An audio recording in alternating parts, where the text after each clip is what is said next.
What's up everyone, back for another beer review, and today I'll be reviewing yet another beer from the Parish Brewing Company, and they are out of Broussard, Louisiana, and this is their Canebrake.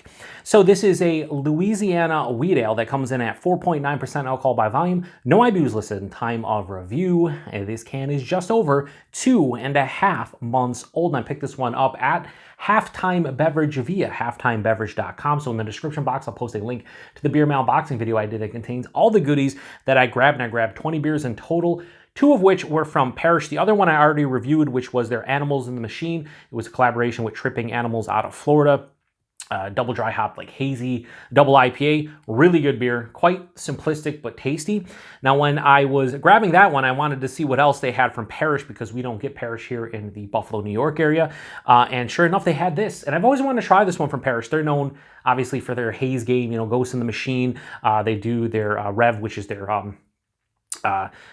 what is it, Imperial Coffee Stout, I believe, or just a coffee stout. I've reviewed that on the channel before. They've done sours, but this is one of their staples. So what does Louisiana Wheat Ale mean? Well, as far as I can tell, this is an American pale wheat ale that is brewed with sugarcane, and more specifically, sugarcane syrup. They have sugarcane on the label, and Louisiana known for sugarcane. So I'm thinking this is going to have a little bit more of a sweetness as far as a wheat ale goes, but we'll see. I'm super excited to give this one a go. I've been wanting to try it for many years now. I know that sounds weird. It's not like a bucket list beer, but like whenever I hear about things that kind of interest me, whether it's a super hype beer or something like this, which I'd imagine you can get locally in like 6 packs for cheap and whatnot. Yeah, I mean, like it's not, it goes without saying that, you know, I'm weird like that when it comes to trying out different beers and what I consider like, not bucket list beers, but beers that I really want to try that, you know, aren't all that hard to get, or you know, maybe people don't hold them in a high regard.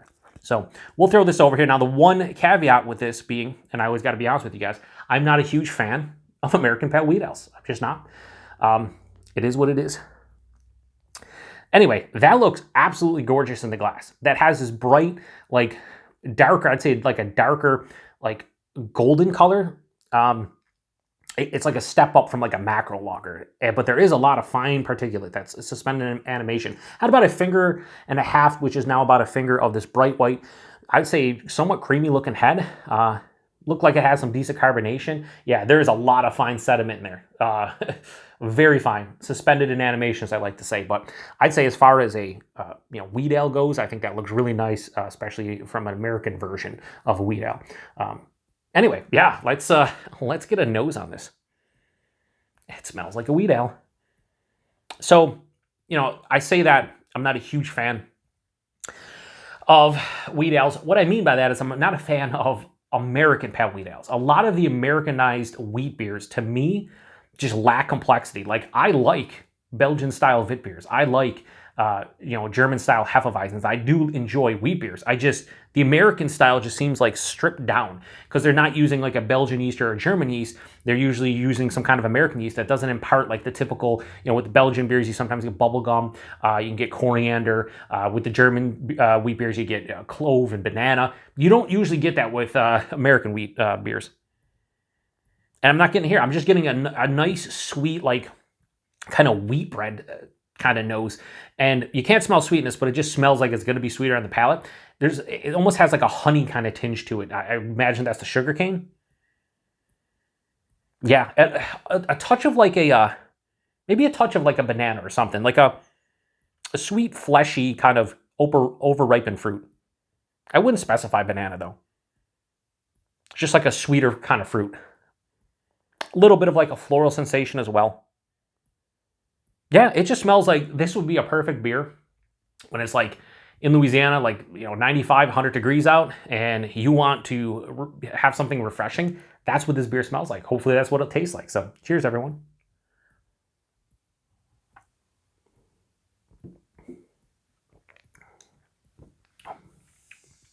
Yep. Precisely what it is.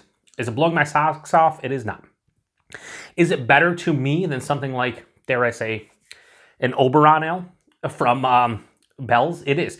I always poke fun at Oberon because I'm not a huge fan of regular Oberon, and people go nuts about it. They have Oberon Day every year. A lot of people love that beer, and again, to each their own. If you love Oberon, more power to you. I'm not a huge fan of it, but it's mostly because of the style. This, I could kind of get behind, but I'm still not loving it if we're just being honest. Anyway, go back for another sip.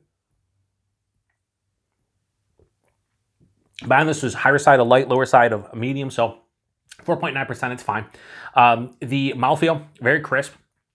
It's very clean on the palate. It has like a smoothness to it, probably because, you know, it is a wheat ale, so it's a little bit smooth, touch creamy, but for the most part, just like crisp and smooth. So I really like the mouthfeel better than the body. The taste, it's so simplistic, front to back. I'm getting like this generic wheat bread kind of consistency, or I should say character. There's also an omnipresent honey sweetness. That's kind of, I would imagine that's a sugarcane producing that, but it has like a honey, it's not overbearing, but it's definitely noticeable, like an orange blossom honey, or something that has a little bit more like a floral aspect to it. That's, again, omnipresent, front to back. Midway through the palate, a little bit of like a zesty kind of lemon rind, lemon zest, lemon pith.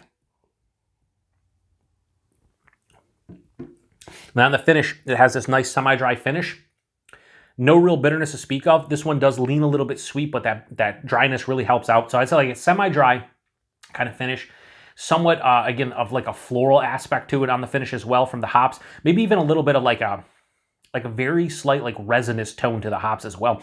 And also, I'm also getting a little bit of orange now, so orange and lemon. So, you know, there might be a little bit more hop character in here that you would normally get out of the style. It's not bad whatsoever. Is it my favorite? It is not. But again, I got to be honest with you guys, and like I said, this is not one of my favorite styles. I still always wanted to try this. I thought the sugarcane would bring something different to the table, which it has, but not enough to kind of like completely win me over. The way I look at this beer is I think it would be fantastic to have, as I mentioned earlier in the review, on a very hot Louisiana day, or even just in the South in general, or anywhere this gets distribution. I could crush a bunch of these.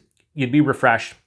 I think I probably could drink like 2 or 3 cans before maybe the sweetness would be a bit much for me. Not that this is cloying or overly sweet or anything, but just to session a beer like this, I think 2 or 3 and I'd probably be done. But like, you know, do some yard work, you throw this back. Yeah, it would be super refreshing and enjoyable. 4.9%, you can't tell. It's a nice beer. It's a damn solid to good beer. So where does that fit in my rating?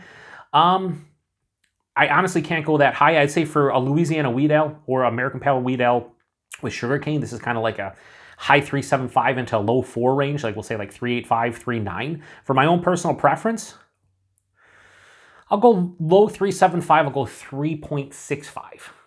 That's what I'll go with this one. Again, it's a solid to good beer for me. I think it's, again, something that, and we'll talk about the price point momentarily, but for what the price point on this is, I think it's not bad whatsoever. A good fridge beer to just, when you're not really, if you want a beer that has some solid flavor, some nice flavors, but you're not going to break the bank, lower ABV, and you can just like drink it and not think about it, this is the beer.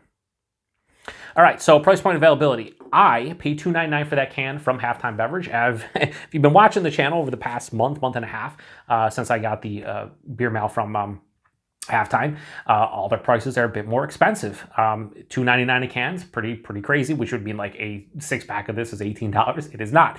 What I saw when I did a quick Google search, typically the places I saw, like 3 or 4 places selling it, anywhere between $10 to $12 for a 6-pack. So this is, you know, $10.99, $11.99 a 6-pack. That's fine. That's kind of the going rate for this. I'm fine with that. And I'm sure if it comes in bigger, like 12 packs or even, you know, entire case of it, it'd be a lot cheaper as well. So I can't really, that's a fine price point. It's okay with me. And then availability, I don't know where Parish exactly gets availability. I do know they do ship to certain states on their website. So you go to their website and they usually, you know, will tell you what states they're shipping to. They don't ship to New York State, unfortunately, but they do ship to a handful of states. And then they probably have a beer finder. If not, I'd imagine this makes it into the, you know, the South, I'd say southern portion of the U.S., maybe a little bit up the Atlantic seaboard. I don't know. Like, we don't see them here in New York State outside of Halftime Beverage getting some drops occasionally, and they're closer to New York City. So never seen them here in the Western New York area, though. So anyway, that does it for another beer review. That was Parish's, a Canebrake, 3.65 out of 5. I think it's pretty damn good. And for what it is. That you always got to keep in mind for what the beer is.